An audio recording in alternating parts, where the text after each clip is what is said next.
दोस्तों, स्वागत है आपका आपके चैनल एग्जाम राही में। और वादे के मुताबिक मैं हाजिर हूं आपके साथ इतिहास सब्जेक्ट में उन सभी फैक्ट और जीरो से लेकर के एडवांस लेवल तक की क्लास के लिए, जिसे हम आज ये कहना चाहेंगे कि आज हम इतिहास में हवन शुरू कर रहे हैं, या यूं कह ले कि इतिहास में हवन कर रहे हैं। अगर आपने वीडियो ओपन किया है तो रुकिए, जाइए मत, थोड़ी सी बातों को सुन लीजिए, उसके बाद जाइए। हो सकता है आपकी काम की क्लास ये निकल जाए, नहीं तो कोई बात नहीं, थोड़ा सा समय आपका या आपके किसी साथी का जो भविष्य है वो संवार सकता है। हमने हवन इसलिए कहा क्योंकि हम जो शुरुआत कर रहे हैं वो एकदम से जीरो से कर रहे हैं। तो आपने देखा होगा जब किसी हवन की शुरुआत होती है तो उसमें एक एक आहुति दी जाती है और वो धीरे धीरे धीरे करके बड़ी होती चली जाती है।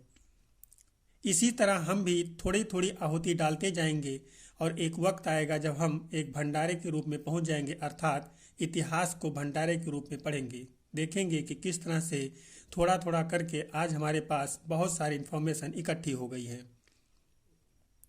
मैं आपसे वादा किया था कि जल्द ही मैं आप लोगों के लिए इतिहास सब्जेक्ट का जीरो से एडवांस की क्लास लेके आऊँगा, जिसमें आपको सभी तरह के फैक्ट कवर कराऊँगा, जिसके बाद आपको किसी भी क्लास को और करने की आवश्यकता नहीं रह जाएगी। इसी क्रम में मैं आज आपके लिए लेके आया हूँ इतिहास को एकदम शून्य से। इसके क्लास के बाद, इस क्लास को कंप्लीट करने के बाद आपको अपने कंप्रेशन के लिए किसी और क्लास को करने की आवश्यकता नहीं रहेगी। तो समय को ज़्यादा ना लेते हुए मैं शुरू करता हूँ आपसे इतिहास सब्जेक्ट की शुरुआती बात को, और देखते हैं कि इतिहास का जो भारत है वो किस तरीके से है। बात करते हैं भारत के विस्तार की।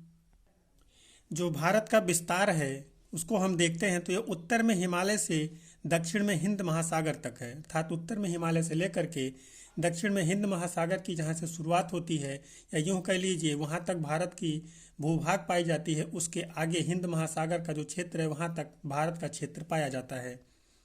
आपके लिए ये जो पॉइंट है ये नोट करने योग्य है, आप इसको नोट करते चलिए। या आप यूँ कह लीजिए कि इस क्लास में मैं जितने भी पॉइंट आपको देता चल रहा हूँ वो सभी पॉइंट्स आप नोट करते चलिए।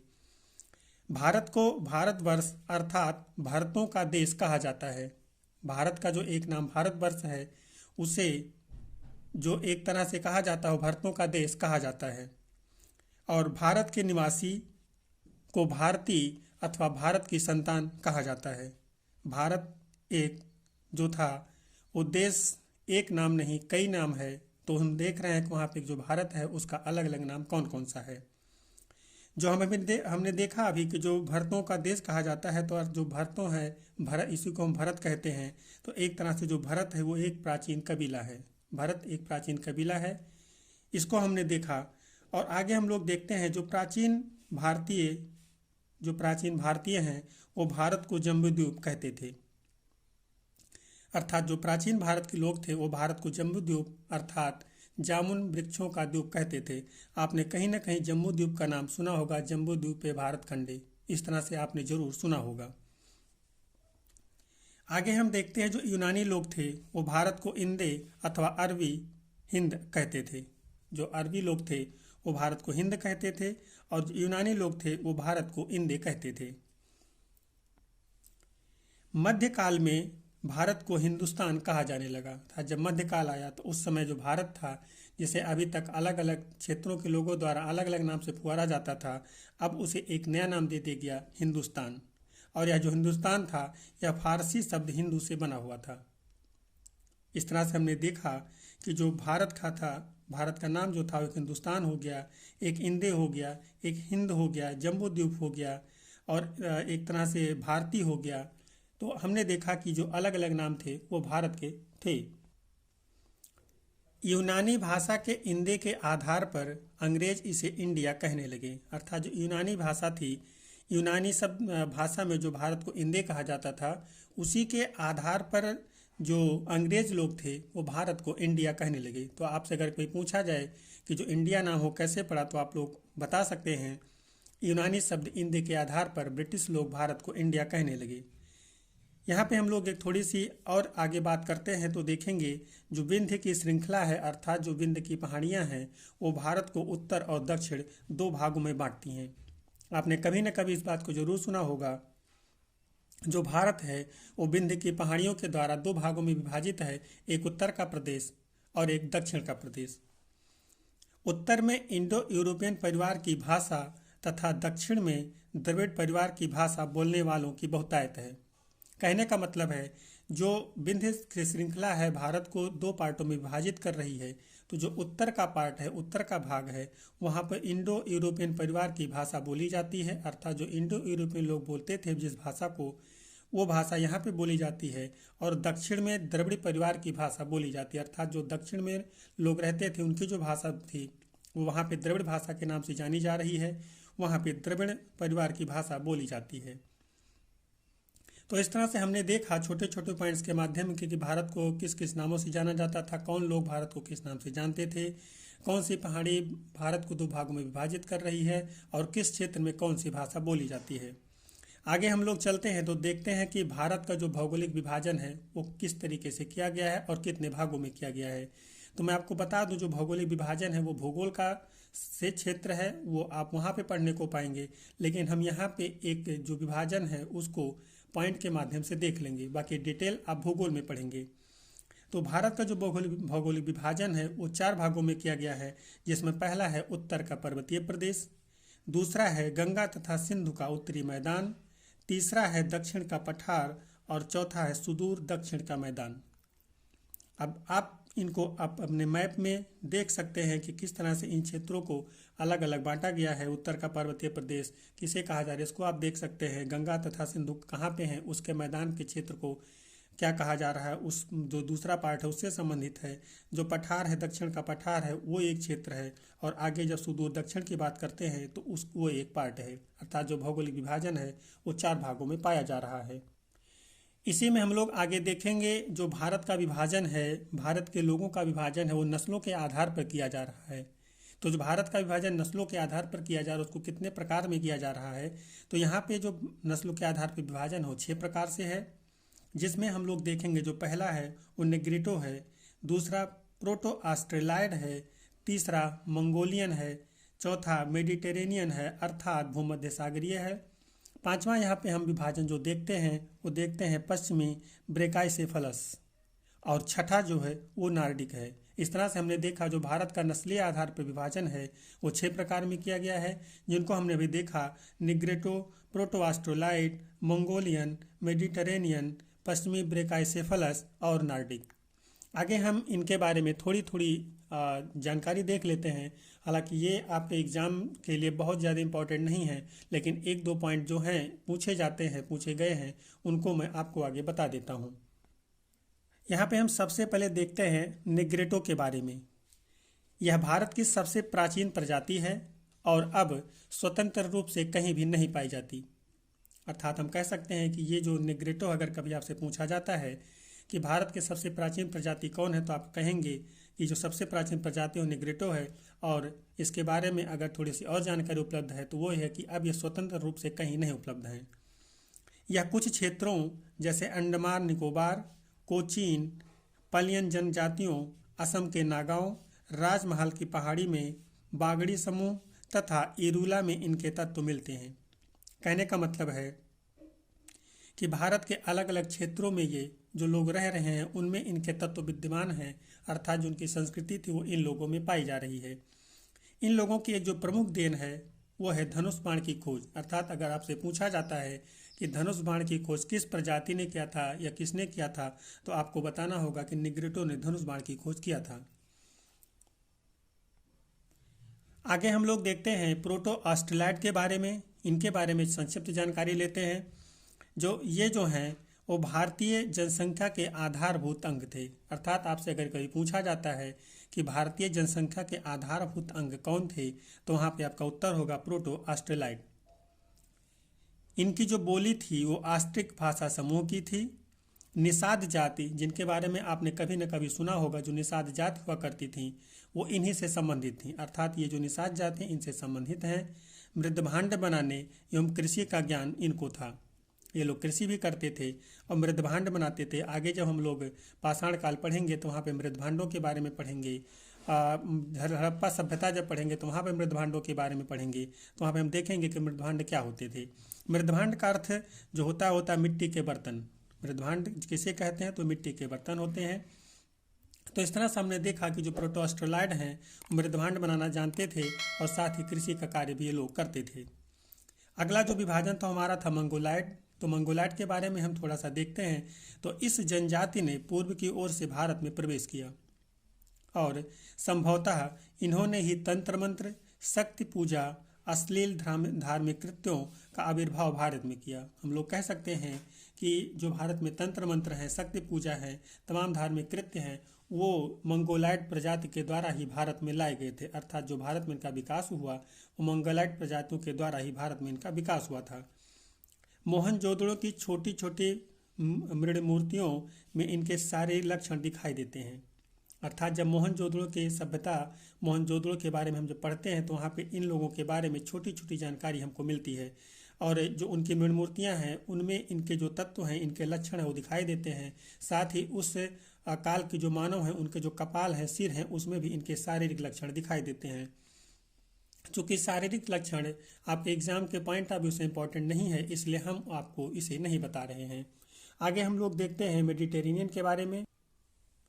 तो जो मेडिटेरेनियन है इन्हें ही भूमध्य सागरीय कहा जाता है। अर्थात जो मेडिटेरेनियन का हिंदी है वो भूमध्य सागरीय होता है।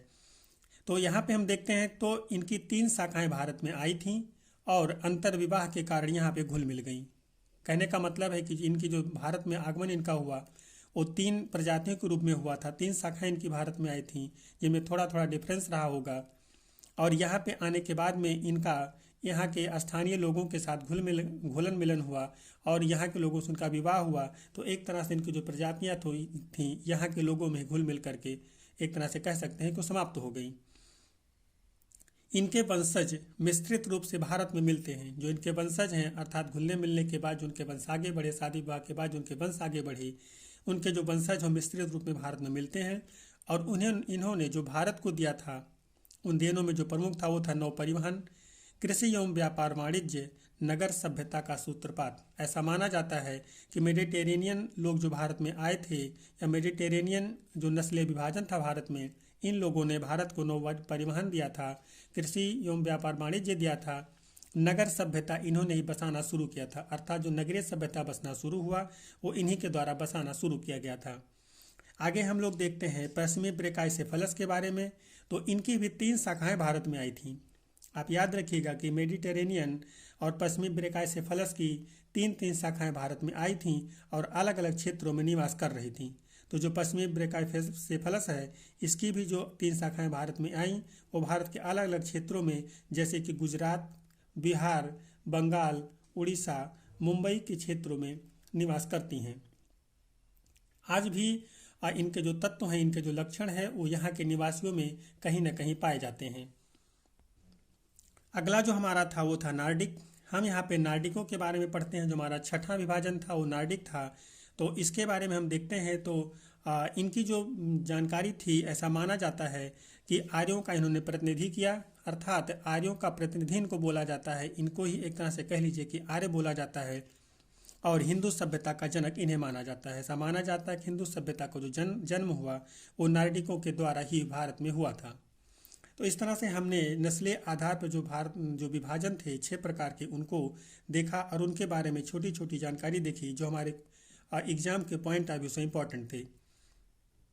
आगे हम देखते हैं कि प्रजाति की जो परिकल्पना है, अर्थात भारत में जो अलग अलग प्रजातियां विकसित हुई, अलग अलग प्रजातियां जो निवास करती थीं, उसकी जो परिकल्पना थी उसके बारे में हम देखते हैं। तो इस बारे में जो विद्वान हैं वो एक मत नहीं है, अर्थात अलग अलग विद्वानों का अलग अलग मत है। कोई जो है वो यहाँ पे जो निवासित लोग हैं उनको यहाँ का ही निवासी मानता है और कोई जो है वो यहाँ के निवासियों को यहाँ का नाम मान करके अलग जगहों का निवासी मानते हैं और ऐसा कहते हैं कि वो लोग यहाँ पे माइग्रेट करके आए हुए थे।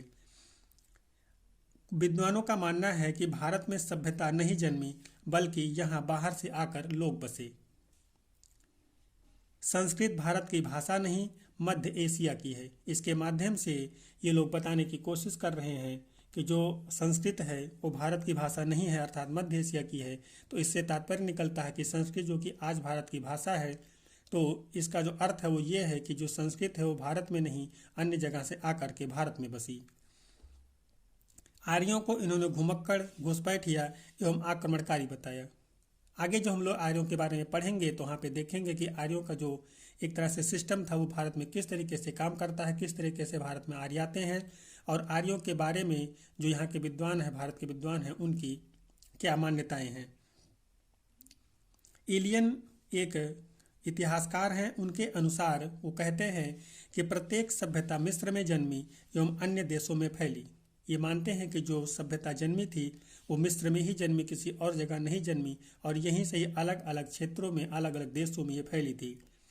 लेकिन अगर आपने NCERT पढ़ा हुआ है तो वहाँ पे आपने देखा था कि जो सभ्यता के बारे में बात हम लोग करते हैं तो वहाँ पे जो इतिहास लिखने का कार्य हुआ था वो मध्यकाल के बाद और ब्रिटिश काल में हुआ। तो ब्रिटिशों ने जो इतिहास लिखवाया वो अपने अनुसार लिखवाया, तो तमाम सारी जो चीज़ें थी वो इतिहास के पन्नों में दबी रह गई और सही चीज़ें हमारे सामने नहीं आईं। आगे हम लोग देखते हैं इतिहास के विभाजन के बारे में। तो जो इतिहास है उसको 3 भागों में बांटा जाता है। तो जिसमें पहला है प्रागैतिहास या प्रागैतिहासिक काल। जो पहला विभाजन है वो प्रागैतिहास या प्रागैतिहासिक काल है। दूसरा जो है वो आद्य ऐतिहासिक काल है, और तीसरा जो है वो ऐतिहासिक काल है। इन तीनों काल की अलग अलग विशेषता है। इनको अलग अलग नाम क्यों दिया गया इसको हम लोग आगे देख लेते हैं। तो सबसे पहले हम देखते हैं कि प्रागैतिहासिक काल के बारे में क्या हमको जानकारी मिलती है। तो यहाँ पे जो प्रागैतिहासिक काल है यह जो है इसके मतलब जो समय है यहाँ पे लिखित इतिहास के पहले का यह काल है। अच्छा, जो प्राग इतिहास है वो लिखित इतिहास के पहले का काल है, अर्थात इस समय कोई भी साक्ष्य लिखित नहीं है, अर्थात लिखित साक्ष्य नहीं है। इन लोगों को लिपि एवं अक्षर का ज्ञान नहीं है। इस काल के जो मानव हैं उनको लिपि और अक्षर का ज्ञान नहीं है, और जब लिपि एवं अक्षर का ज्ञान नहीं होगा तो इतिहास लिखने का या कुछ भी लिखने का सवाल ही नहीं पैदा होता है। तो इनके बारे में हमें जानकारी कैसे मिलती है? तो इनके बारे में जो जानकारी हमें मिलती है वो मिलती है गुफा चित्रकारी से। इनके जो औजार थे उन औजारों से, पत्थरों से, हड्डी के आधार पर इनके बारे में हमें जानकारी मिलती है।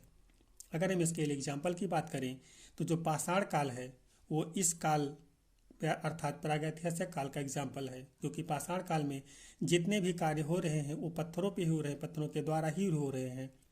इसलिए हम पाषाण काल को प्रागैतिहासिक काल कहते हैं। इस काल का कोई भी लिखित साक्ष्य उपलब्ध नहीं है।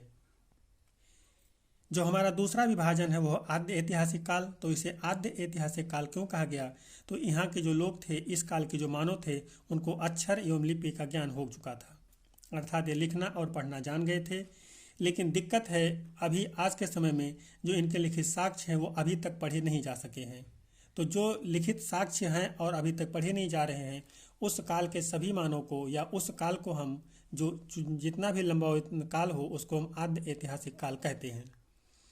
आगे हम लोग देखते हैं कि इसका जो एग्जाम्पल अगर हम लोग देखें कि आद्य ऐतिहासिक काल में किसको हम शामिल करेंगे, तो सिंधु घाटी सभ्यता है। सिंधु घाटी सभ्यता साथ ही जो वैदिक सभ्यता है, इनके काल को हम आद्य ऐतिहासिक काल कहेंगे, क्योंकि इनके लिखित साक्ष्य जो उपलब्ध हैं उनको अभी तक पढ़ा नहीं जा सका है। अगला जो हमारा था वो था ऐतिहासिक काल। तो ऐतिहासिक काल के बारे में अगर हम देखें तो इस काल का जो मानव है वो पूरी तरह से लिखना पढ़ना जानता है। उसके जो साक्ष्य हैं, उसके द्वारा लिखित जो पुस्तकें हैं, उसके द्वारा लिखित कोई भी सामग्री वो पठनीय है, उसको आज हम पढ़ सकते हैं। और इस काल के अगर एग्जाम्पल की बात करें कि इस काल में किसको शामिल किया जाएगा, तो 6वीं शताब्दी ईसा पूर्व, अर्थात वह काल जब महाजनपद काल चल रहा है। महाजनपद काल की शुरुआत से लेकर के आज तक का जो इतिहास है उसे हम ऐतिहासिक काल में शामिल करेंगे। तो इस तरह से हमने देखा कि इतिहास का जो विभाजन है वो प्रागैतिहासिक काल, आद्य ऐतिहासिक काल और ऐतिहासिक काल में हुआ, और तीनों की एक अलग अलग विशेषता है। प्रागैतिहासिक काल में लिखित साक्ष्य नहीं है, आद्य ऐतिहासिक काल में लिखित साक्ष्य है लेकिन पढ़े नहीं जा सके हैं, और ऐतिहासिक काल में लिखित साक्ष्य भी हैं और पढ़े भी जा सके हैं। तो इस तरह से हमने एक इतिहास का जो बेसिक था, बेसिक से शुरुआत था उसको देखा, इतिहास का जो विभाजन था उसको देखा, नस्लों के आधार पर विभाजन को देखा, अलग अलग प्रजातियों को देखा। और अब हम जब अगले चैप्टर, अगले क्लास में मिलेंगे तो वहाँ पे इसी को आगे बढ़ाते हुए इतिहास को जानने के स्रोत के बारे में जानकारी हासिल करेंगे और ऐसे धीरे धीरे करके हम तमाम स्रोतों से जानकारी लेते हुए और अपने क्लास को आगे बढ़ाते जाएंगे। साथ ही आपसे ये वादा है, जैसा कि मैंने भी किया था, कि इस क्लास को करने के बाद में आपका कोई भी फैक्ट नहीं छूटेगा। इस क्लास को करने के लिए कई किताबों का सहारा लिया जा रहा है, जिसमें सभी फैक्ट जो कॉमन है वो आपको दिए जा रहे हैं और जो फैक्ट एग्जाम के पॉइंट ऑफ व्यू से इम्पोर्टेंट है उनको भी आपको दे दिया जा रहा है। यहाँ पे आपके पास एक जानकारी और हो कि कहीं आप कंफ्यूज ना हो जाएं कि जो इतिहास का विभाजन वो 3 काल में हुआ था, तो जो प्राचीन इतिहास, मध्यकालीन इतिहास और आधुनिक काल के बारे में पढ़ते हैं तो ये क्या है। तो ये भी एक तरह से इतिहास को पढ़ने की सुविधा की दृष्टि से बांटा गया है, प्राचीन काल, मध्यकाल और आधुनिक काल। ये भी इतिहास का एक विभाजन है, लेकिन ये इतिहास विषय का विभाजन है, न कि इतिहास का विभाजन है। आप थोड़ा सा शायद कंफ्यूज हो गए हों। इतिहास के विभाजन के जब बात करते हैं तो जब से मानव सभ्यता शुरू हुई तब से लेकर के आज की बात होती है, लेकिन जब हम इतिहास विषय के विभाजन की बात करते हैं तब हम वहाँ पे जाकर के प्राचीन और मध्य और आधुनिक काल की बात करते हैं। तो इस तरह से हमने आज का अपना पहला लेक्चर यहाँ पे समाप्त किया और आशा है कि आप लोगों को हमारी ये क्लास पसंद आई होगी। अगर आपको हमारी क्लास पसंद आई तो चैनल को सब्सक्राइब करें, वीडियो को अलग अलग लोगों तक जिनको नीड है, जिनको किताब खरीदने की क्षमता नहीं है, उनके पास तक जरूर पहुंचाएं, क्योंकि इतिहास सब्जेक्ट में आपको इस चैनल पर जितनी सामग्री मिल जाएगी उसके बाद आपको कहीं भी और कोई किताब खरीदने की ज़रूरत नहीं पड़ेगी। तो इस आशा विश्वास के साथ में कि आप स्वस्थ होंगे, क्लास को पसंद कर रहे होंगे, अपनी पढ़ाई में निरंतर बने हुए होंगे। मिलते हैं अगले वीडियो में, तब तक के लिए आपसे विदा लेते हैं। जय हिंद।